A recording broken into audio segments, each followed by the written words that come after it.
জি, আমার নাম মোহাম্মদ নুমান। নোমান। জি। বয়স কত ভাই? আমার বয়স 28 বছর। 28 বছর। জন্ম জেলা কোথায়? জন্ম জেলা শরীয়তপুর। শরীয়তপুর থেকে এসেছেন আপনি আজকে, না? জি। আচ্ছা, ঠিক আছে, বলেন। নোমানের গল্প শুনবো আমরা। আমার ছোটবেলা থেকে বলি, জি। আমার ছোটবেলায় আমার মানে দাদি আর আমার নানি দুজন আপন বোন ছিল, ঠিক আছে। তার কোনো ভাই ছিল না, তাই বাড়িতে যত সয় সম্পত্তি দুই বোনেই পাইছে। আচ্ছা। তো এক বাড়িতেই পাইছে। তো ওই সম্পত্তির লোভে আমার দাদি আর কি আমার আব্বুরে আমার নানি বাইতেন বিয়ে করাইলো বোনের মেয়েকে। তো বিয়ে করার পর আমার আব্বুর আগে এক রিলেশন ছিল, ঠিক আছে। আব্বুর আগে এক রিলেশন ছিল, এই কারণে আম্মুর উপরে সবসময় একটু নির্যাতন করতো, ঠিক আছে। আর আব্বু অনেক হ্যান্ডসাম ছিল, আম্মু হলো কালো ছিল, এই কারণে সবসময় নির্যাতন করতো। তো এক পর্যায়ে দেখতে দেখতে আর কি তাদের সংসার ওইভাবেই টানাপোড়েনের ভিতর চলে। তাই আমার আব্বুর ছোট একটা বড় একটা মেকারের দোকান ছিল আগে, ওই যে রেডিও, ট্যাপ, ওয়াকম্যান এগুলা ঠিক করাইতো বাজারে, ঠিক আছে। তো ওই দোকানে আমি প্রায় টাইমই ভাত লয়ে যাইতাম, প্রতিদিনই ভাত নিয়ে যাইতাম। তো গেলে দেখতাম কি আব্বু ওখানে বৈশা বৈশা আর কি ঠিক করে, ভালো টাকা ইনকাম করে। কিন্তু ভাত নিয়ে যাইতাম, কোনোদিন খাইতো কোনোদিন খাইতো না। তো মাঝে মাঝে ওই তেলের বোতল নিয়ে যাইতাম, চাউলের লিগে যাইতাম, এগুলার লিগে গেলেই ধমক দিত, ঠিক আছে। এগুলো দিত না, ধমক দিত। আর বাড়িতেও তেমন একটা আসতো না, কোনোদিন আসতো কোনোদিন আসতো না। আবার দোকানে দেখতাম ওই যে তাতাল গরম করে, আগে তো চুলায় গরম করতো, কারেন্ট ছিল না, ওই চুলায় দুধ দিয়া কি জানি শিরা রাইন দেয়া খায়, ওই ভাতও খায় না। আচ্ছা। আবার ভাত নিয়ে চলে আসতো, আচ্ছা। ঠিক আছে। ধমক টমক দিত। তো বাজার সদাই তেমন দিত না। আমরা অনেকদিন খুব কষ্টভাবেই চলছি আর কি, কষ্ট করেই চলছি। তো মামা আমাদের অনেক হেল্প করতো, আমার মামা নানি বাড়ির তো অনেক হেল্প করতো। এই কারণে আর কি না খায়া কোনো দিন থাকা পড়েনি জীবনে, মনে হয় 4-5 দিন না খায়া রয়েছিলাম লাইফে আর কি, ওই টানাপোড়েনের ভিতরে। পরে মানে ওখান থেকেই আমাদের বাড়িতে আমার এক ফুফাতো ভাই আছে, ওরা আমাদের বাড়িতে থাকে। আর আমার আব্বুর ভাই ডাকছে আর এক ফুপু আছে, ঠিক আছে। তাদের 4টা পোলা, তারাও আমাদের বাড়িতে থাকে। তো থাকলে করতে নাকি আমরা 2 ভাই ছিলাম ছোট। তো আমাদের 2 ভাইরে মানে সবসময় প্রায় সামান্য কিছু বিষয় নিয়ে মারতো। কে মারতো? ওই ফুফাতো ভাইরা, ফুফাতো ভাইরা মারতো? আচ্ছা। ওরা মারতো, আমরা পারতাম না। আমার ভাই কিন্তু বড় ছিল, তাও ওর সাথে পারতো না, কারণ ওদের গায়ে অনেক শক্তি ছিল। আর ওরা হইলো জনসংখ্যায় বেশি। আর আমার দাদিও ওদের পক্ষ করতো, আচ্ছা। আমাদের পক্ষ কখনো করতো না। ওকে। আর আমাদের খুব মারতো। আমার ভাইয়ারে বেশি মারছে, আমারে খুব কমই মারছে। ভাইয়ারে প্রচুর মারতো। পরে মনে করেন এরকম ভাবে চলতেছে চলতেছে, তাই এর মাঝখানে আমি স্কুলে পড়ি তখন ক্লাস 3-তে। তখন আমি চিন্তা করলাম যে সংসারে অভাব সবসময় দেখি, টানাপোড়েনের ভিতর থাকে। তাই আমার ফুবাইয়া বললো কি তার বিড়ি ফিল্ডে আগুনের কাজ আছে 4টা, ঠিক আছে। আমাকে বললো কি কাজে যাবি, আমি বললাম তাই লন। তাই আমি ছোটবেলা থেকে আলু ভর্তা খাইতে পছন্দ করতাম। তা কইতো যে খলায় গেলে আলু ভর্তা খাইতে পারবে। তাই নিয়ে গেল সে খলায়। তখন আমি ক্লাস 3-তে পড়ি, বুঝলেন তো, বয়স একদম কম। জি। তো ওখানে আমি কাজ করি, ইটের বাটা হইলো 1-1.5 মণ ওজনের কয়লার ভার। এটা মানে নিতে পারি না, খুবই কষ্ট হয়। জি। আমি কয়লার স্টাকের চিপে যায় কান্না করি। তখন বয়স কত আপনার, এই কয়লা যখন নিচ্ছেন? তখন বয়স আমার 10 থেকে 11 হবে। লেখাপড়া তো হয় নাই? লেখাপড়া হয়নি তখন। আইসা এই যে স্পটটা, এটা কি ছোটবেলা থেকেই ছিল, জন্ম থেকে? না না, এটা আরো পরের ঘটনা? এটা আরো পরের ঘটনা। আচ্ছা, ঠিক আছে, বলেন। তারপর পরে আমি ওই টাইমে খোলা গেলাম। তখন আমার ভাইয়া, আমার বড় যে ভাইয়া, ওই ভাইয়া অনেক সুন্দর ছিল আর কি, ছোটবেলায় অনেক সুন্দর ছিল। আমার মা বলতো কি ওরে হিন্দু মুসলমান 12 জাতি কুলে লইতো, ঠিক আছে, সুন্দর দেখে। তো ওর চেহারায় দু একটা এইরকম দাগ পরা ধরছে, ঠিক আছে। ওর চেহারায় দু একটা দাগ পরা ধরছে। তাই আমি এগুলা কিসের দাগ, আমার চেহারায় তখন ছিল না। আচ্ছা।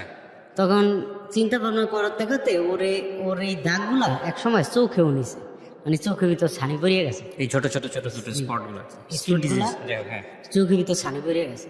তাই হ্যাঁ, ওর চোখ থেকে অপারেশন করলো, ঢাকায় নিয়ে একবার অপারেশন করে ওষুধ মষুধ নিল। মুখের লিগেও কিছু দেখাইছে ডাক্তার, কাজ হয়নি। পরে আমার তখন কোনো সমস্যা ছিল না। তো আমি চিন্তা করলাম যে যা খলায় যাই। তো খলায় গেলাম, কাজ করলাম। কাজ করিয়া 2 মাস 24 দিন কাজ করিয়া আসছি সেখান থেকে। আসার পরে মানে আমার ফুবাই আমার 200 টাকা অ্যাডভান্স দিছিল ফার্স্ট, আর আসার পরে আমার বললো কি একটা ফোন দিয়েছে আর কয় 700 টাকা দেনা আছে তুই। যাই হোক 2 মাস 20 দিন কাজ করে আয়া আমি 3D-তে পরীক্ষা দিয়া এই 4-এ উঠলাম। আচ্ছা ঠিক আছে, 4-এ উঠিয়া আইসেই দেখি বার্ষিক পরীক্ষা। তখন আমি পরীক্ষাই দিলাম, 3 দিন পরে বার্ষিক পরীক্ষা দিলাম। আচ্ছা। পরীক্ষায় ভালোই রেজাল্ট করছি। পরবর্তীতে এরকম চলতেছে, কয়েকদিন পরে আবার মানে খোলা সিজন আসলো, 6 মাস পরে তো খোলা সিজন। তো খোলা সিজনে আমি আবার খোলায় গেলাম। এবারে আমার কাকাই আমার নিয়ে গেছে, তো কাকার লগে খোলায় গেলাম। খোলায় যায় ওখানে কাজ করতেছি, কাজ করিয়া এই বছরে ওখান থেকে আসছি। তখন হবে যখন কাজ শেষ হয়েছে সেদিন এই শেখ হাসিনা প্রথম পাশ করছে, ইলেকশন হয়েছে। আচ্ছা, ওই সময়ের কথা বলতেছেন আপনি? হ্যাঁ, সমস্যা হ্যাঁ। সময় তখন ওই সময় আসছি, আইসা আবার ফরিদপুর পরীক্ষা দিয়ে 5-এ উঠলাম। আচ্ছা এর মাঝখানে আমার ওই স্কুলে একটা মেয়েরে ভালো লাগিয়ে গেছে। ভালোবাসা তো তখন ছিল না, খুব ভালো লাগতো ওই মেয়েটারে। তো তখন ওই মেয়েটার সাথে কথা বলতাম, ই করতাম। এক পর্যায়ে মেয়েটার সাথে আমার দ্বন্দ্ব হয়েছে। দ্বন্দ্ব হওয়ার পর থেকে আমিও স্কুল ছাইড়া দিছি, আর ওরও বিয়ে হয়ে গেছে। ঠিক আছে, তারপরে আমাদের এইভাবে চলতেছে। তখন থেকেই আমার নাক মুখে আর কি ছোট ছোট কিছু কিছু তিল দেখা যায়, মানে তিল না, প্রথম বরণ উঠে। আচ্ছা বরণ উঠলে ওইটা ঘটলে হ্যাঁ। পরে আস্তে আস্তে তিল কালো হয়ে যায়। আপনার পরিবারের কি আর কারোর ছিল আপনার ভাই ছাড়া? না, আমার ভাইয়েরই আর আমার, আর আচ্ছা। কারো কোনো নাক মুখে একটু এটা হয়? বরণ হয়। আচ্ছা, তারপর? তো পরে ওখান থেকে মানে আমার নাক মুখে এই অবস্থা দেখে আমি চিন্তা করলাম যে কি করা যায়। আমার নাক মুখে উঠতেছে, তাই তখন ডাক্তার দেখানি এরকম একটা ছিল না, এবিলিটি ছিল না। পরে আমি ওই ব্রিক ফিল্ডে আইতেছি।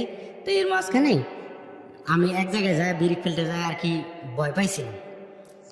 যে কোনো কারণে এক জায়গায় ভয় পাইছিলাম, প্রচুর ভয় পাইছিলাম। ওই ভয়ে মানে আমার খুব একটা বাজে রোগ হয়ে গেছে। তো আমি প্রায় পাগলের মতন হয়ে গেছি, মাথার লাড়ুয়া করিয়া ফেলাইছে, করছে। পরে আমি ওই ভয়ে বাড়িতে গেছিলাম। তো বাড়িতে যায় 2 দিন রয়েছি। 2 দিন থাকার পরে আমার মা বলতেছে খালি চাল নাই, ডাল নেই, এই নেই সেই নেই। তো আমি ছোটবেলা থেকে কামাই করিয়া পুরো সংসারটা নিয়ে, আমার বাপে দেখেন এত সংসার। আমার বড় ভাই বিয়া করে আলাদা হয়ে গেছে। ঠিক আছে, পুরো সংসারটা আমি একাই টানি। তো আমি 4 দিন অসুস্থ হয়ে রয়েছি। এখন চাল নাই, ডাল নেই, শুনলে আর কি ভাত খেতে ভালো লাগে না। তো আমি গোসা করি ওই সময় আইসা করতে লাগছি। যাই হোক, আমার দূরেও রাখছে পর আমি ওখান থেকে আইসা চিন্তা করলাম কি করা যায়। তো বিড়ি ফিল্ডে কাজ করা যাবে না, খুব শরীর শুকিয়ে গেছে, অনেক রোগ ধরছে। তা আমার এক বোন জামাই, আমার দুলাভাই কইলো দারোয়ানি চাকরি করবা। তা আমি ওই বয়সে দারোয়ানি চাকরি লইছি একটা। কত বছর বয়স তখন? তখন বয়স এরকমই 18, মানে 16 কি 17 হবে। এটা কোন জেলাতে দারোয়ানি চাকরি নিয়েছেন? দারোয়ানি চাকরি লইছি উত্তরা। হ্যাঁ, তারপর? উত্তরা দারোয়ানি চাকরি লইছি, এস কোম্পানি থেকেই দিছে আমাদের। তো দারোয়ানি চাকরি লইছি, ওখানে দারোয়ানি চাকরি করতেছি। তাই ওখানে করার পর ওখান থেকে 1 মাস পর ট্রান্সফার করলো আবার এই মালিবাগ মুসা। ঠিক আছে, এখানে আসলাম, এখানে এসে করতেছি। তাই ওই দারোয়ানি চাকরিতে হয় না 6,000 টাকা বেতন। তাই এটা দিয়ে আমার সংসার কেমনে আমি চালামো। তো এই কারণে পাশাপাশি আমি আবার আগে প্লাস্টিক কারখানায় কাজ করতাম, এই যে প্লাস্টিকের জন্না শাওয়ার বানাই এগুলো। তো ওখান থেকে আমি কিছু কলাই না এই মার্কেটে সেল দিই। মানে দারোয়ানি চাকরি তো আমরা 2 শিফটই তো। তা ওই 8 ঘন্টা ডিউটি থাকে, যে একদিন 16 ঘন্টা। যেদিন 16 ঘন্টা ওই দিন পারি না, আর যেদিন 8 ঘন্টা ওই দিন মানে মার্কেটিং করি। করে দেখা যায় ওখান থেকে আমার ভালো ইনকাম হয়। আমি মাসে 8-10 হাজার টাকা বাড়ি পাঠাতে পারি, নিজে খায়া দেয়। আর ওখানে তো 6,000 টাকা বেতন, 8-10 হাজার টাকা বাড়ি পাঠাইতে পারি। তাই এইভাবে আমার চলতেছে। হঠাৎ করে আমি একটা ঈদে আমার ছুটি দিব না, তারপর আমি ছুটি নিয়ে মানে আমি জোর করিয়া দেশে গেছি, তাদের না বলে দেশে গেছি। 3 দিন রয়েছি। 3 দিন পর আইসি মতন কয় তোমার আর চাকরি আর নাই, তোমার লাগবো না, তোমার যাইতে না বলছি, তুমি গেছো। তখন চাকরি নেই, কি করব। তখন এখান থেকে আমি গেলাম আবার ওই কারখানায় গেলাম। কারখানায় যাইয়া এখন মিশিং চালাম, এরকম না, মার্কেটে মালের অর্ডার দিছে। তো মার্কেটে মাল দিয়ে গেছি। তো শুধু মার্কেটিং করে এখন পোষে না। মানে আগে তো চাকরি ছিল, চাকরিতে থাকা খাওয়া হইতো, এখন ঘর ভাড়া দিয়ে আর কি পোষে না। পরে আমি কি করবো, ওখান থেকে আমি সেই সময় খুব খারাপ দিন গেছে। যাই হোক এই সময় রক্ত বিক্রি করছি আমি খুব কষ্টে, নিজের শরীরে রক্ত বিক্রি করছেন? নিজের রক্ত বিক্রি করছিলাম ওই দিনটাই। তাই সেই সময় রক্ত বিক্রি করা মানে আমার পয়সার অভাব ছিল? হ্যাঁ, আমার খুব অভাব ছিল তখন। আচ্ছা। এটা আমার বাড়িতেও জানে না, আজও জানে না, আমি কোনো কিছুই বাড়ি থেকে বলি না। আচ্ছা।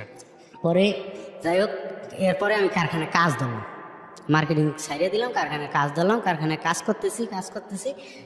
আবার 6 মাস পর ওই বিড়ি ফেলতে আমাদের প্রধান কাজ হইলো আগুনের কাজ। আমাদের অঞ্চলে মানে কোনো নাই, তেমন একটা মিল ফ্যাক্টরি নাই যে মানুষ চাকরি বাকরি করবে। যেই কজন ঢাকা থাকে এই কজন ঢাকাই, আর যারা দেশে থাকে এরা ওই খলায় করে 6 মাস, আর 6 মাস বেকার ঘুরে পড়ে। ঠিক আছে। আর দেখা যায় কিছু লোক পানের বরে কাজ করে, কারণ কোনো ইন্ডাস্ট্রি নাই, পুরো শরীয়তপুর জেলার মধ্যে তো ইন্ডাস্ট্রি নেই কোনো, এখন নতুন করে হতে পারে আর কি। পরে কিছু করার নাই, এই কারণে আমি ওই 6 মাস ওই ব্রিক ফিল্ডে করে এসে 6 মাস কারখানায় করি বা অন্য কাজ করি, কারখানায় বেশি করি। তো এইভাবে চলতেছে। তো এর মাঝখানে নৌসিন্দি খোলাই গেছি, একটা খোলাই ইটা খোলাই কাজ করতেছি। তো কাজ করার পর আমার এক বন্ধু আমার ফোন দিয়ে কয় একটা মায়ের নাম্বার আছে ফেসাল, এই মায়ের নাম্বারে তুই এই মায়ের নাম্বারটায় আমার ব্লক মারিয়া দিছে। আমি একটু কথা কইছি, ব্লক মারিয়া দিছে, দেখ তো তুই কে, আমার কল দিয়ে একটু বকা দে। তাই এই জন্য আমার নাম্বার দিছে। তো আমরা ব্রিক ফিল্ডের পোলাপান চ্যাঙ্গর পোলাপান একটু ইয়া করুক, তো কথাবার্তি কইতেছি, মানে ফোন দিছি মতন কথাবার্তি করতেছি। আর মায়ের বয়সটা অনেক সুন্দর লাগে, ঠিক আছে, এই কারণে আমি কথা বলতেছি। আমি প্রথমে প্রপোজ করলাম, মানে 2 দিনে প্রপোজ করলাম, রাজি হয়ে গেল পর আমি হইলো ইয়ার কি করতেছি। 3 দিনের দিন হঠাৎ কইরা ও ফোন দিয়ে আমার বলতেছে যে আপনি সিটারি করলেন কি আমার লাগে, আপনি বেমানি করছেন, আমার ধোকা দিয়েছেন, কান্দে দিয়েছেন। আমি কি কারণ কি, আপনার পরিচয়টা আমি জানি, এই কথা কইছে মতন। মানে আমি কি হ্যাঁ জানছো তো কি হয়েছে, কয় তাই আপনি আমার সাথে সিটারি করলেন কি, আপনি জীবনও আমারে নিবেন না। আমি কি না, আমি সত্যি তোমার ভালোবাসি। তো সেই টাইমে আর কি ওর কান্না দেখিয়া আমি ইয়া হয়ে গেছি, তখন আমি একটা দুর্বল হয়ে গেছি। আমি বলছি যে এরকম আমি তোমাকে সিরিয়াসলি ভালোবাসি। তাই আমাদের রিলেশন তখন চলতেছে, ঠিক আছে। ও বলার পর ওই খলায় থাকতে আমি আমার বাবা মায়ের জানাইছি, ঠিক আছে, ওর বাবা মায়ের জানাইছে। তা আমার বাপ মায় দেখতে গেছে, মায়া পছন্দ হয়েছে, ওর বাপ মায় আমার বাড়িতে আইছে, হ্যাঁ গো সবার পছন্দ হয়েছে, ঠিক আছে। তো আমাদের বিয়ের দিন তারিখ কথাবার্তা চলতেছে। আমি কিন্তু খলায়, আমাকে কিন্তু দেখেনি। আচ্ছা। আমাকে দেখেনি, আর আমি না দেখা করেও কথা বলতেছি। তো পরে আমি আসছি পরে আমার এই বাড়িতে নিয়ে গেছে পরে। যাই হোক আমাদের বংশটা আবার একটু আগে বললে নয়, আমাদের বংশটা একটু বড় বংশ, ঠিক আছে, মানে বংশের নাম আছে। আগে চেয়ারম্যানই করছে তো আমাদের গোষ্ঠীর ভিতরে, আমার দাদা চেয়ারম্যান ছিল, এই জন্য বংশের একটু নাম আছে, তাই সবাই ওই নামে চিনি। আমাদের আর কি তেমন একটা চিনে না, কিন্তু ওই নামটা জানে, আমাদের বাড়ি এই বাড়ি। ওদের পছন্দ হইলো, পরে আমি গেলাম হেবাইতে দেখা করতে। প্রথম আব্বুরে পাঠাইছি মিষ্টি লইয়া, পরে আমি নিজেই গেছি, যাই দেখা করলাম। দেখা করিয়া ভালোই লাগলো। আসছি, আমার প্রধান গার্জিয়ান আমার নানা নানি, কারণ আমার বাপে তখন এখানে চাকরি করে, আমার বাপে এখনো একটা দারোয়ানি চাকরি করে, ঠিক আছে, এখানে ওই গ্যান্ডারি একটা দারোয়ানি চাকরি করে আমার বাপে।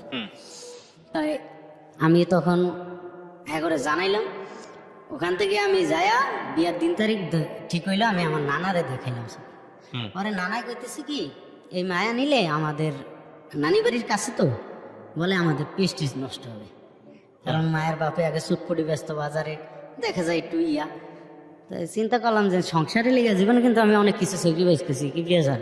তারপরে আমি ওই তার কথা মতন আর কি আমি যাই হোক খাই কইছে, আর ইজ্জত নষ্ট হইব, আমি একটু ডিল দিয়া দিলাম, ঠিক আছে। আর ওরাও আমাকে দেখার পরে কেমন জানি একটু ডিল দিয়া দিল ওরাও। তখন আমাদের এটা, তখন আপনার চেহারার কি অবস্থা? চেহারা আমার পুরো এখন খারাপ, মানে ওই সময়টাতে চেহারা হ্যাঁ পুরো খারাপ, পুরাই খারাপ। আচ্ছা, এরকম। এখানে একটা জিনিস বলে নিই প্রিয় দর্শক এবং শ্রোতা, ওর যে চেহারার যে স্কিনের যে ফোটা বিষয়টা, আমি ডেফিনেটলি ওর ছবিটা আমি দিব না ফেসবুকে, আপনাদের শুধু একটু বর্ণনা করে বোঝাচ্ছি। এটা ওর জীবনে অনেক বড় ইম্প্যাক্ট তৈরি করেছে, হ্যাঁ। সো যে কারণে আমি বারবার ওই কোশ্চেনটা করছি ওকে। হ্যাঁ বলেন, তারপর? এই তারপর ঢিল দেওয়ার কারণটা কি ছিল? এটা আপনার ফেসের এরকম অবস্থা থেকে নাকি অন্য কোনো কারণ? ফেসের অবস্থা থেকেই আমার মানে প্রথমে আগ্রহ দেখাইছিল আমার বংশমর্যাদার দিকে তাকায়, পরে যখন আপনাকে আমাকে দেখে আর দেখছে পছন্দ হয় না? আমাকে দেখে একটু নার্ভাস।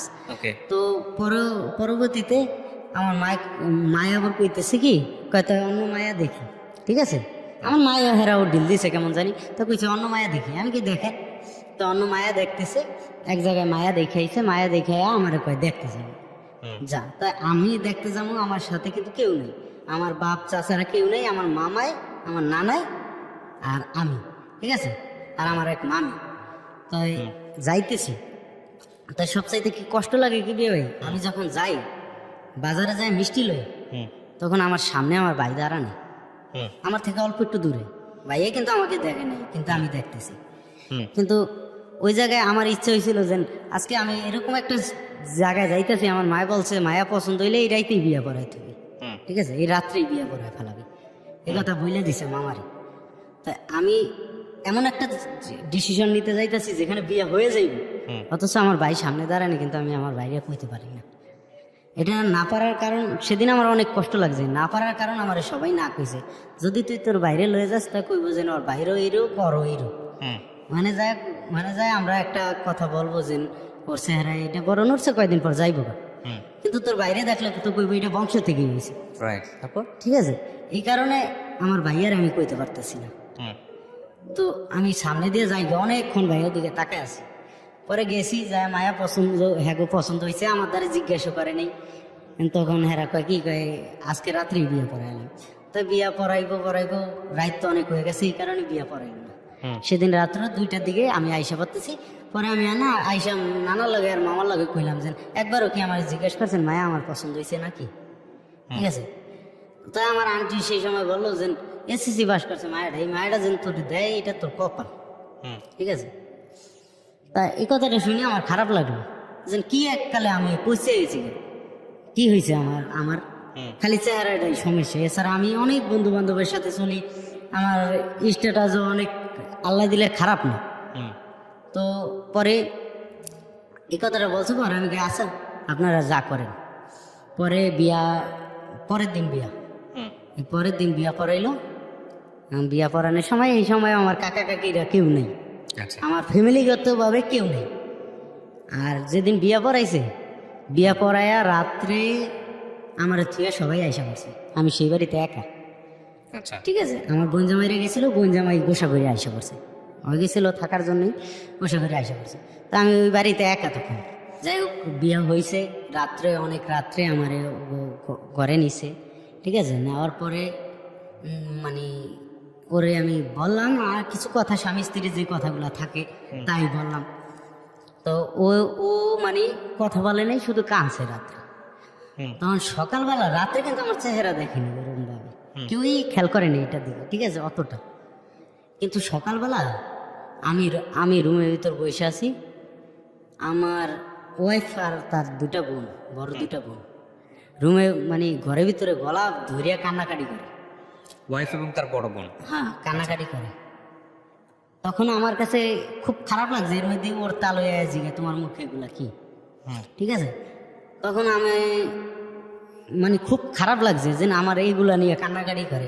একটা জিনিস কি প্রিয়া ভাই, যেমন মানুষের যে কুরবানি দেয় যখন গরু কিনে নিলে জিগে এই গরু কত ভাই, গরু কত, যত তোমার বাড়ি পর্যন্ত যায় অনেকেই জিগে, ওটা তো একদিনের ব্যাপার, আর আমার এটা সারা জীবনের ব্যাপার, আমি জীবনভর শুনতেছি, রাস্তা দিয়ে হাইটে গেল একজনে জিজ্ঞেস করে তো মুখে কি হয়েছে, এরপরে যেখানে যাই সে অচেনা মানুষও জিজ্ঞেস করে মুখে কি হয়েছে, তো তার কান্নাকাটি করে, তারপর কি হলো, তখন কান্নাকাটি করে, তখন আমি বলছি কি কয় এটা কোন ট্রিটমেন্ট করাবো না, আমি কই কি ট্রিটমেন্ট আমি নিতেছি, আমি তখন ডাক্তার ইয়াকুবা লিখতাম মানে এই পিজি হসপিটালে, ঠিক আছে, তার কাছে অনেক খরচ, আমি প্রায় 50-60 হাজার টাকা খরচ করছি এখানে এই ব্রিক ফিল্ডে কাজ করিয়া, ঠিক আছে।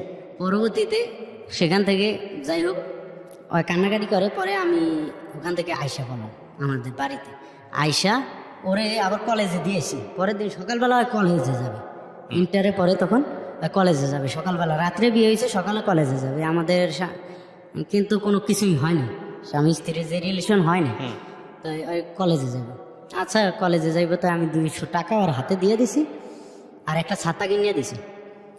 দিয়ে আমি গাড়িতে উঠে ওকে দিয়ে আমি আমার বাড়িতে গেছিলাম।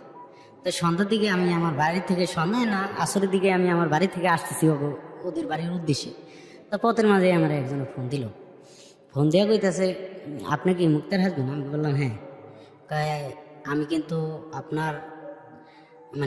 কিন্তু আপনার ওয়াইফের সাথে আমার আগে রিলেশন ছিল, আমাদের কাছে অডিও ভিডিও আছে, তেন নানান কথা, ঠিক আছে, আপনি কিন্তু ওরে ছাড়িয়ে দেন। আমি বললাম যে ভাইয়া, প্রেম ভালোবাসার এটির বিরোধিতা তো আমিও করি না, আপনার যদি পছন্দ থাকিয়া থাকে, রিলেশন থাকিয়া থাকে, আপনি বলেন ওদের ফ্যামিলিতে আইসা, নাইলে আপনার যদি ভয় করে তো এখন আসেন, আমি আসি, আমি কথা বলে দেবো, ঠিক আছে, আপনি আসেন। না, ও উল্টাপাল্টা কথা বলে, বকাবকা করে।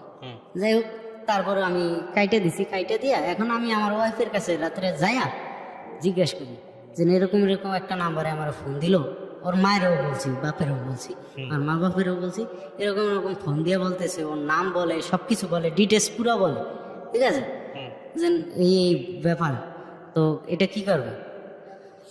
পরে কয় না, অন্যরে কথা বলতে বলি, কয় বলবো না কথা। তো যাই হোক, হেরা ওই কথায়, আমার কথায় কোনো গুরুত্বই দিল না হেরা। তো ওখান থেকে রাত্রে আমি রয়েছি, আমাদের কিন্তু তখনও ইয়া হয়নি, এবং কি বিয়ের পরে 12 দিন পর্যন্ত স্বামী স্ত্রীর সম্পর্ক হয়নি, এক বিছানায় শুয়েছি, একসাথে শুয়েছি, ঠিক আছে। তো ও আমার কইতেছে কি, আমার আগে রিলেশন ছিল, আমি যার সাথে রিলেশন করতাম সে ঢাকা থাকে, বিদেশে থাকে, ঠিক আছে, আমার আগে রিলেশন ছিল। তা আমি বললাম যে তাই রিলেশন থাকলে তুমি জোর করিয়া কি তোমার বিয়ে দিছে? কয় হ্যাঁ, বহু জোর করিয়া বিয়ে দিছে, এখন কি করতেছো? কয় এখন যা হওয়ার হবে। আমি কই না, আর 7 দিন পর আমার তোমাকে উঠায় নিবে, এখন যদি তুমি যাও কথায় উঠায় নেওয়ার এই খরচটা, আমরা গরিব মানুষ, এত খরচ করিয়া তো আর লাভ নেই, উঠায় নিতে গেলে তো 50-60 হাজার টাকা খরচ, এত করিয়া তো আর লাভ নেই। পরে বললে যে না, আগে উঠায় নে, পরে বুঝো মানে। পরে কি বুঝবা, আগে সিরিয়াস কথা বলো। এখন বলে কি, কয় আমার বিয়ে দেওয়ার কারণ কি জানো? কয় আমার ওই যে ভাবি চলে গেছে, আর বড় ভাইয়ের বউ চলে গেছে, যায় তার বড় ভাইয়ের নামে আর কি মামলা দিছে, নারী নির্যাতন মামলা দিছে। তো এই মামলার 2 নম্বর আসামি হয়, ঠিক আছে, এই কারণে ওরা জটপট বিয়ে দেওয়া, ঠিক আছে। তো ও এই কথাটা বললো, তখন বললো মতন এইসব কথা যদি আমি বাড়িতে বলি, কি ভাই হবে কি, আমার বাড়িতে হলো আমার আম্মুর উপরে সবাই আরোপ লাগাইবে, আমার ভাই বোনেরা সবাই বলবে যে মায়ে যে, কারণ আগে একটা বোন বিয়ে দিছে, হেনে একটু যায় ঝামেলা হয়েছে, তো মায় মাতবরি করে একা দিছে, আব্বু ছিল না, ভাই ছিল না, কেউ ছিল না, তো মার উপরে আরোপ লাগবে, এই কারণে এই কথা আমি কার বলি না, আমি চুপ করে থাকি। তো আমার বাড়িতে ওরে উঠে আনলো, উঠে আনার পরও কিন্তু আমাদের ওই সম্পর্কটা হয়নি। তাই উঠে আনার পর ওরে করলো নাকি, ওই এখন আইসা 2 দিন না যাইতে মানে ওই বোরকা করিয়া একদিকে যায় না, যখন একদিকে যায়, যাওয়ার সময় আমার মায়ের কয়ে যায়, মা আমি একটু গেলাম, বা আমি আমাকে বাড়িতে যাই, বাজারে যাই, বোরকা পরার পরে খুব বলে। কিন্তু আমাদের গ্রাম অঞ্চলের রীতিনীতি আছে, একটা বউ যদি সংসার থেকে যায়, বাইরে কোথাও যায়, তা আগে শাশুড়ি অনুমতি নিবা, ওই জায়গায় যায়, মা আমি কি যাইতে পারি? যদি কয় যাও, তাইলে বোরকা পরবো, ঠিক আছে, আর বোরকা পরিয়া কয় আমি যাই, তখন কি ওরে আটকায় রাখা যাইবে? তো এগুলা নিয়ে সংসারে মায়ে প্রায় টাইমই মন খারাপ করতো। আর মায়ে আমার বোনেরা নাস্তা বানাইতো, হয় ঘুম থেকে উঠতো 10টার দিকে, ঠিক আছে, রাত্রে ঘুমাইতো না, 10টার দিকে ঘুম থেকে উঠতো। তা আমরা হইলাম গরিব মানুষ, আমরা কি এগুলা সহ্য করতে পারি, এগুলা দেখতে পারি? আর আমার মার কষ্ট ওইটা তো আমি মোটেও দেখতে পারি না। তা আমি সকালে ওরে জাগাই দিতাম, জাগাই দিলে উঠলে হয় কি, গার উপরে পড়িয়া যায়, আবার পাক্কাগুলা মাথায় ঠিক রাখতে পারি না, মাথা ব্যথা করে, একদিন পেট ব্যথা করে, এই করে সেই করে, নানান জিনিস। তো দেখতে দেখতে গায়ে হাত তুলি না, প্রথম গায়ে হাত তুলি না, দেখতে দেখতে দেখা যায় ওর ওই বাইরকে মামলাটা শেষ হয়েছে, মানে শেষ অন্তত হয় নাই, কিছুটা বাকি আছে, এর মধ্যে ওর বাইর লিগে মায়া দেখে। তো মায়া দেখতেছে, আমি ওখানে যাইতে আর নিষেধ করি মায়া দেখতে, কিন্তু ওই যায়। তো একদিন আমার এরকমই বলে কি, বলে চলো আমি একটু আমাকে বাড়িতে যাই, আমার একটু গাড়িতে উঠে দেয়। তো গাড়িতে উঠে আমি দিতে চাইতেছি লুঙ্গি পরা, আমার কয় না লুঙ্গি পরিয়ে না, প্যান্ট পরিয়ে। তো আমি প্যান্ট পরিয়ে গেলাম পর বাজারে গেছি মতন আমার গাড়িতে উঠেছে, উঠে কয় চলো আমার ওই নাগেরপাড়া বাজার পর্যন্ত দিয়ে যাবো। তাই না, বাজার পর্যন্ত গেলাম পর আমি দেখি কি একটা গাড়ি দিয়ে আমার শ্বশুরে আর আমার বাইরে আর আমার সম্বন্ধী আইছে, সাথে শালি আছে। তাই আর আইসে মতন আমার টান দিয়ে গাড়িতে উঠে লয়ে গেছে, অনেক দূরে গেছে, যায় মায়া দেখতে গেছে। সেখানে যায় আর কি, আমি মায়া দেখতে পছন্দ করি না, কি লেগে মায়া দেখাটা এখন তাই মামলা শেষ হয়নি, যদি ফিরিয়ে কোনো ঝামেলায় আমি করিয়া যাই এই জন্য।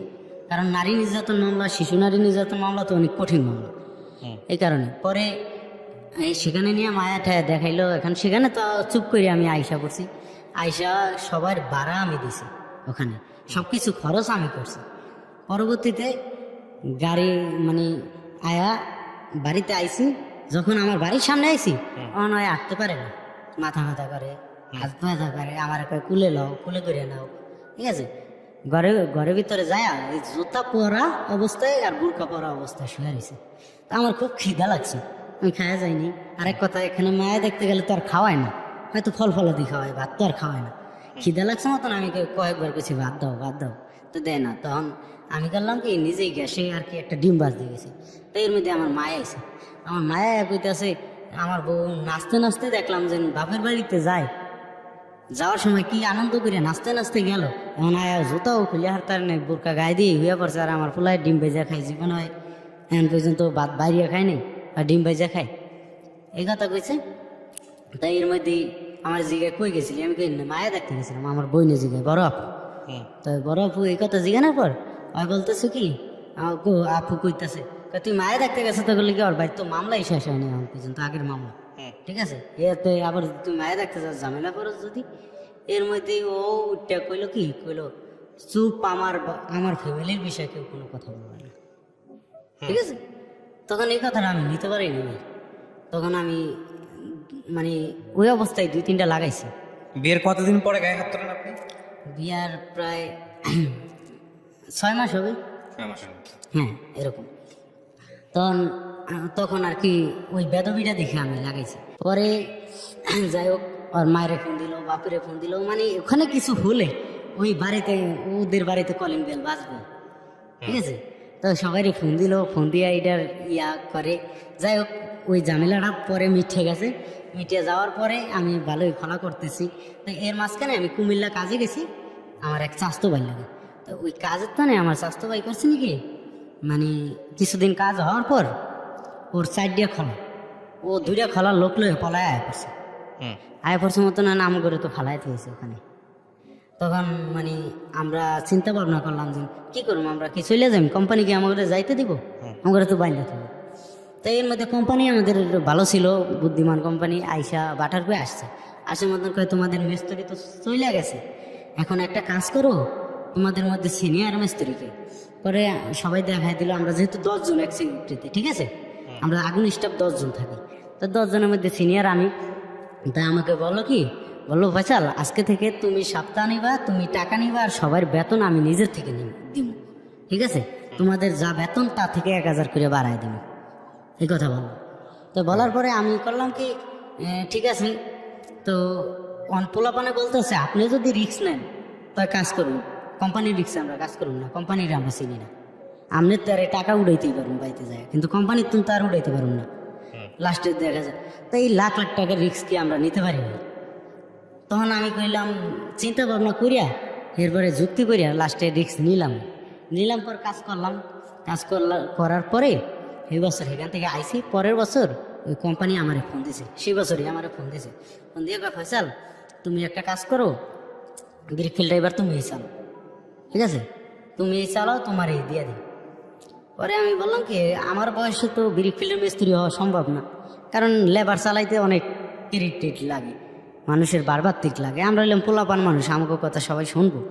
তারপরে চিন্তা ভাবনা করলাম, মিস্ত্রি হইলে তো আল্লাহ দিলে ভালোই টাকা ইনকাম করা যায়, তো সংসারের হালো অবস্থাও দেখা এই মিস্ত্রির কামটা নিলাম পর লেবার চালাইতেছি। তাই এই বছর আমি প্রচুর টাকা মাই খেয়েছি, এটা মানে এই 3 বছর আগের কথা বলি। তো এখানে আমার ওয়াইফের কিছু কথা বলতে চাই আমি। আমার ওয়াইফের প্রথম কথা হলো, আমার ওয়াইফ খুব মিথ্যা কথা বলে, মানে ও একদিন আমার ফোন দিয়ে বলতেছে কি, তুমি কি আমার থেকে 500 টাকা নিয়েছো? আমি বললাম কি, না কিসের টাকা? কয় আমি তো 500 টাকা খুঁজে পাই না। আমি বললাম কি, তোমার টাকা দিয়ে কালকে তুমি নাকের ডাকিয়েছো, মনে নেই তোমার? পরে বলে কি, হ্যাঁ মনে পড়ছে তো। এর মধ্যে না না, শোনেন, এগুলো সংসার জীবনে খুব টুকটাক বিষয়, এগুলো খুব বড় কোনো বিষয় না। তার আগে আপনি আমাকে বলেন, সংসারটা কি আপনার এখনো আছে নাকি সংসার ভেঙে গেছে? না, সংসার আছে, সংসার থাকলে আপনি তবে দেখে সবচাইতে কিছু প্রবলেমটা হলো কি আমার এই কিছুদিন আগে আমি যখন বাড়িতে আমি খুব অভাবনটা নিয়ে আছি, কারণ জানেন তো এখন বিরিক ফিল চলে না, কয়লার দাম বাড়িয়ে গেছে, এই কারণে বিরিক ফিল এখন চলে না, টাকা পয়সা দিয়ে খুব সমস্যায় আছে আমি। আর আমাদের কোনো কাজও নেই, আমি এখন 500 টাকা রোজের টাইসের কাজ করি ভাই। তো আমার ওয়াইফে আমাকে বললো কি যে তুমি একটা কাজ করো, গেঞ্জির ব্যবসা করো, ঠিক আছে? তা আমি রাজি হয়ে গেলাম। তা গেঞ্জির ব্যবসা করতে তো টাকা লাগবে, তা আমি 20,000 টাকা আমার মারতে জমিনের উপরে নিছি, আর 50,000 টাকা কিস্তি উঠানোর জন্য একটা কিস্তিতে নাম দিছি। তো নাম দিছি মতন আমার পকেটে শুধু 3,000 টাকা আছে, আমার বড় ভাই তো না আছে। এই 3,000 টাকা দিয়ে আমার ওয়াইফ কিস্তি উঠাইতে গেছে, ঠিক আছে, বাপের বাড়ি কিস্তি উঠাইতে গেছে, আমি যা গাড়িতে উঠাই দিয়েছি। তো ঘরের চাবিটা যে নিয়ে গেছে, এটার ওরও মনে নেই, আমারও মনে নেই, ঠিক আছে? তখন আমি ওরে ফোন দিছি যে দেখো আমি এরকম উদাম গায়ে খালি পাই বাইরা ঘুরতেছি, তুমি একটু আসো চালু করিয়া। আমি তো না খাইও রয়েছি, কিছু রাইন দিয়ে থুয়ে যাওনি। ও আসেনি, সকালেও আসেনি, বিকালেও আসেনি। তো রাইত হয়ে গেছে, পরের দিন সকালে আমি ফোন দিলাম, তুমি আসো। মায়ে এসে বাড়িতে, মায়েও ঘরে ঢুকতে পারতেছে না, ঘর তালা দেওয়া। ওই আসে না। পর আমার মায়ে ওর ভাইয়ের কাছে বিচার দিল যে তোমার বই নিয়ে এরকম কীর্তি করে, চাবিটা লয়ে গেছে, বলে না খায় ঘুরতে আসে, কাহিনী কি? এই কথা কইছে মতন ওর ভাই কয় কি কয়, হ্যাঁ তো একটা সালিশি বসানোর দরকার। তা আমি কই আজব ব্যাপার, ভালো সুস্থ সংসার, কিছু হয় নাই, সালিশি বসাইব কিছু? আমি এই কথা হইলে রাগ কাইটে দিছি। তো কাইটে দেওয়ার পরে আর কি আমার বলতেছে কি যে বিকালবেলা আমি ফোন দিয়েছি, কই তুমি আসো। কয় আমি আসুন না, তোমার মায়ে আমার বাড়ির কাছে বিচার দিল, কয় এটার আগে বিচার হইব, এরপর আসুন, ঠিক আছে? এই কথা বলছে পর আমার মাথা গরম হয়ে গেছে, আমি বকাবকি করে এই রাত্রে ও বাড়িতে আমি গেছি। যা আমি চিন্তা করছি যে আমি আমার পোলাডারের লমু আর চাবিটা লমু আয় করতে লাগুন, তখনই আমার শ্বশুর শাশুড়ির দলে জিগাইবা আমার কি হয়েছে বুঝলেন। তখন আমি বলবো যে এরকম আপনার মায়ের চাবি লয়ে আয় করছে, আরও কীর্তি কারবার খুলে কমু সব কিছু। তা আমি যাই, আমার যেরকম কথা, আমি যাই আমার পোলাডারে কুলে লইছি, আমার বাচ্চাটারে, আমার একটা বেবি আছে ফুটফুটে, আমার বেবিটারে কুলে লইছি মতনই আমার শাশুড়ি এইভাবে হাতটা ধরছে, মানে ওর হাতটা লাগে ভাঙ্গিয়া যায়। তখন আমি রাগ হয়েছি মতন হেরা করছি নাকি, আমার গায়ে হাত তুলে আমার বাইর করে দিয়েছে ঘর থেকে বাইর করে দেওয়ার পরে মেম্বার চেয়ারম্যান খবর দিব, এই করবো সেই করবো। তখন রাত 2টা পর্যন্ত আমি ওখানে ছিলাম। 2টার পরে আমি আইসা বাড়িতে আবার হেঁকো হইব, এই কারণে বাড়িতে জানাইনি। আমি রাস্তা দিয়ে আর কি রাস্তায় রাতটা কাটাই দিছি। সকালবেলা আমি বাড়িতে আইসি, বাড়িতে ভালো থাকতেছি। তো 2 দিন পরে মায়ের কী, মা লোকজন পাঠান লাগবো তো, নাইলে আইব না, আম্মা ঘুরে পাঠান। তো মায়ে আমার শ্বশুর বাড়িতে যায় না, কারণ আমার বউ অনেক বছর ধরে আমার মায়ের মা কই ডাক দেয় না, 1.5 বছর হয়ে গেছে। আচ্ছা, প্রথম কথা হচ্ছে আপনাকে আমি একটু থামাচ্ছি। আপনি গল্পটা কেন বলতে চাচ্ছেন রেডিওতে? লাখ মানুষকে কেন আপনার স্ত্রীর গল্পটা শোনাতে চাচ্ছেন? শুধু এতটুকু আমাকে বলুন। লাখ মানুষের শোনানোর, আপনার ঘরের গল্পটা কেন শোনাতে চাচ্ছেন? শোনানোর একটা কারণ কি জানেন ভাই? প্রথম কারণ হলো আমার এটার মধ্যে আসার 3টা কারণ। একটা সত্য কারণ হলো যে আমার এই মুখের দাগের কারণে, ঠিক আছে, আমার সংসারটা যে কোনো মুহূর্তে ভাঙিয়ে যাওয়ার একটা হুমকি। ডাক্তার কারণে যে না, আপনাদের এখানে আসার উদ্দেশ্য অনেক সময় দেখছি অনেক কিছুর সায়েন্টিস্ট ডাক্তার আপনারা বলেন, ঠিক আছে, আর আমার এরকম কোনো গাইডলাইন নাই যে আমার একটা ডাক্তার দেখাবে। আচ্ছা, এটা একটা কারণ। আরেকটা কারণ হলো একটা কারণ হলো এটা আমার ভাবি, ঠিক আছে, আমার ভাবি আর আমার ভাই যখন আমাদের সংসার থেকে গেছে, মানে ওদের বাড়ি থেকে গেছে, তখন আমার বাইরে আর বাবির মধ্যে আমি একটু হয়েছিলাম, মানে আমার ভাই মারতে চাই, ওই জায়গায় আমি সারাই দিতে গেছিলাম, ঠিক আছে। তো ঘরের ভিতরে আমি সারাই দিতে চাইছিলাম, আমি বাবির ওই দরজা দিয়ে বাইরে করে দিতে চাইছিলাম। তো ওর বাড়ির সবাই কইছে যে আমি ওর বাবির গায়ে হাত তুলছি, ঠিক আছে, বুঝলেন? এই কথাটা মানে এটা যে মিথ্যা কথা, এটা আপনি বলতে আসছেন, এটা আজ পর্যন্ত কেউ আমি স্বীকার করাইতে পারিনি, এবং কি কারো কাছে বললেও আমি বিশ্বাস করি। আরেকটা কারণ বলেন। আরেকটা কারণ, আর তৃতীয় কারণ হলো কি, যে আমি এখন খুব অভাবে আছি, ঠিক আছে, টাইসের কাজ করতেছি, এটা দিয়ে আমি আমার রুম ভাড়া দিয়া আমি ঢাকা শহর থাকার মতন এবিলিটি নাই, হুম। কিন্তু এমনি একা চলতে পারি। বাড়িতে টাকাও বাড়াইলে, বাড়িতে বউ যদি থাকে তো ঠিক কিন্তু মতো কারণটা চলে। বলেন, এক্সাক্ট কারণটা বলেন। কিন্তু বউ বাড়িতে থাকতে চায় না, হ্যাঁ ঢাকা আইব, নাইলে আমার সংসার করবো না। হুম, ফাইনালি বইলা দিছে, ঠিক আছে, সে ঢাকা আসবে, নাইলে আমার সংসার করবে না। এখন ঢাকা আইনে তার যেন চাকরি দিব একটা বা কিছু করব, এরকম কোনো এবিলিটি আমার নাই। আচ্ছা আমি আপনাকে বলি, আপনি এতক্ষণ বলছেন তো আপনার মূল কারণের জায়গাটাই হচ্ছে আপনার ফেসের যে সমস্যাটা। হ্যাঁ, এটা হচ্ছে আপনার সবচেয়ে বড় সমস্যার জায়গাটা। আপনি শুরু থেকে এটার জন্য অনেক সাফার করছেন। এই ফেসের কারণে জীবনে অনেক কিছু আমি হারাইছি। রাইট। এরকম হয়েছে, লঞ্চের ভিতরে আমি বসতে গেছি, ঠিক আছে, আরেকজনের পাশে বসি, আমার এই ফেসের এই অবস্থা দেখে মনে করছে আমি হিরোন ছি না গাঞ্জাটি। আমি কিন্তু হিরোনও খাই না, জীবনে গাঞ্জাও জীবনে ধরিনি, অথচ এর পাশে আমার বসতে দেবে না। আমি এই যে এতনি বড় হয়েছি না, এই জীবনে একটা বিয়ে খাইছি, আমার এত বন্ধু বান্ধব, আমার এত ভালোবাসে আমারে, কিন্তু কোনো অনুষ্ঠানে আমার নেয় না, ঠিক খুব আছে, কষ্টকর, শুধু আমার এই ফেসের কারণে। খুবই কষ্টকর। আমি আপনাকে একটা কথা বলি ভাই, কিছু মনে করেন না, যেটাতে আপনার হাত নাই, হ্যাঁ, সেটা মেনে নেওয়াটাই উত্তম। এখন আপনি বলতে পারেন যে এটা তো আপনার দোষে হয় নাই, আজকে যে চেহারার মধ্যে যে জিনিসটা হয়েছে এটা আল্লাহ দিছে আপনাকে। কেন হয়েছে, কীভাবে হয়েছে আপনি জানেন না, আপনি আপনার সামর্থ্যের মধ্যে ট্রিটমেন্ট করতেছেন, ঠিক আছে, আর আপনি সমাজ বদলাইতে পারবেন না রাতারাতি। এখন জন্মগত যদি হতো তাহলে আবার চেষ্টা করতাম না, যে জন্ম আমি থেকে বলি আল্লাহ- আপনাকে, শেষ করি, সেটা হচ্ছে আপনি যেভাবে চেষ্টা করে যাচ্ছেন আমরা নিজেরাও জানি না এটা আসলে স্কিন ডিজিজের ক্ষেত্রে কে আপনাকে হেল্প করতে পারবে ভালো, বাট আপনার তরিকায় আপনি চেষ্টা করতে থাকেন, এটা হচ্ছে মূল কথা। আর আমি আপনাকে যে কথাটা বলতে পারি, পুরো গল্প শুনে ধরেন আপনি পৃথিবীর বিখ্যাত বিখ্যাত ডাক্তার দেখাইলেন, কিন্তু রোগ ভালো হইল না, হইতে পারে তো, হ্যাঁ হ্যাঁ হতে পারে। পারে কিনা? তো যদি নাই হয় রোগ ভালো, তাহলে এটা নিয়ে অভিযোগ করে লাভ আছে? না, তারপরও মানে আপনি আপনাদের পুরো কাছে দুনিয়াটা চেঞ্জ করতে পারবেন? চেঞ্জ করতে পারবো না, কিন্তু পুরো আমাদের দুনিয়া চেঞ্জ করতে পারবেন না, আপনি নিজেকে চেঞ্জ করতে পারবেন। নিজেকে চেঞ্জ করাটা জরুরি। যেটাকে আপনাকে আল্লাহ দিয়েছে আপনি সেটাকে ভালোবেসে ফেলেন। আল্লাহ যদি এটা এইভাবে সন্তুষ্টি থাকে, আপনি তো আল্লাহ বিশ্বাস করেন মানুষ নাকি? আল্লাহ যদি এতে সন্তুষ্ট থাকে আপনি এটাই সন্তুষ্ট থাকেন, এটার মধ্য দিয়েই হয়তো কোনো একটা ভালো কিছু হবে। এভাবে চিন্তা করেন, আপনি যদি ভালোভাবে চিন্তা করেন ভালো কিছুই হবে, ঠিক আছে? এই হচ্ছে বিষয়। আর দ্বিতীয় কথা হচ্ছে যেটা, যে আমি অবশ্যই মনে করি আপনি আপনার সামর্থ্যের মধ্যে চেষ্টা করতে থাকেন। আপনার এই মুখের বিষয় নেই, কে আপনাকে সাজেস্ট করবে কোন ডাক্তারের কাছে যাবেন, তারপরে দেখা গেল আরও খারাপই হয়েছে, তখন কি হবে? এখন যেটা আছে সেটা তো মোটামুটি আলহামদুলিল্লাহ ভালোই, খুব একটা খারাপ অবস্থায় নেই, এর থেকেও তো খারাপই হতে পারে। হতে পারে। আমি এমন একজন মানুষকে ইন্টারভিউ করছিলাম, আমি জানি না উনি আজকে শুনতেছে কিনা, ওনার অসুখের নাম হলো অ্যাক্রোমেগালি, সম্ভবত অ্যাক্রোমেগালি নাকি এই জাতীয় নাম। চেহারা পরিবর্তন হয়ে যায়, মানুষ থেকে দানবের মতো দেখতে। সে অবশ্য উল্টা ঘটনা, তার বউ পাইছে সে পৃথিবীর সেরা বউ, তার দৃষ্টিকোণ থেকে সবাই ছেড়ে যেতে পারে, তার বউ কখনো চাইবে না, কিন্তু আপনার ক্ষেত্রে অন্যরকম হয়েছে। এটাও একটা অভিজ্ঞতা। আমি আপনাকে নিরাশ করবো না, আমি আপনাকে বলি সেটা হচ্ছে আপনি চেষ্টা করে, যেহেতু এখন পর্যন্ত এই জায়গায় আসতে পারছেন, বাকিটুকুও আপনি পারবেন ইনশাল্লাহ। তবে ভালো ভাবলে ভালো হবে, এটা হচ্ছে বিষয়। আর আপনার মুখের এই দাগের জায়গাটা এত মেজর কোনো কিছু না যে আপনার চেহারা দিকে তাকানোই যায় না। এই যে স্যার, আমার বেবি, আমার মাশাআল্লাহ, ইউ হ্যাভ বিউটিফুল। বাচ্চাগুলো, আমাদের দোনো বাইরে বাচ্চাগুলো অনেক সুন্দর হয়, তাহলে আর কি চান? কিন্তু আমাদের এই চেহারার কারণে বা এই দাগের কারণে, ও বললাম না যে কুরবানির গরু একদিন মানুষই জিজ্ঞাসা করে যে দাম কত ভাই, আপনি কিন্তু avoid আমাদের করেন। সারা জীবন অ্যাভয়েড করেন। প্রিয় দর্শক এবং শ্রোতা, ওনার গল্প থেকে আমাদের শিক্ষণীয় একটা বিষয় আছে, সেটা হচ্ছে আমরা যেটাকে স্বাভাবিক ভাবি, তার বাইরে পৃথিবীতে অস্বাভাবিক অনেক ঘটনা আছে, সেটাকে দেখে আমরা এমনভাবে রেসপন্স না করি যাতে করে এই মানুষটা কষ্ট পায়। এটা মনে রাখবেন, কারণ আজকে আপনি যে অবস্থায় আছেন, কালকে আপনি যাকে অস্বাভাবিকভাবে নিচ্ছেন তার চাইতেও অনেক খারাপ অবস্থায় চলে যেতে পারেন, এটাও মাথায় রাখবেন।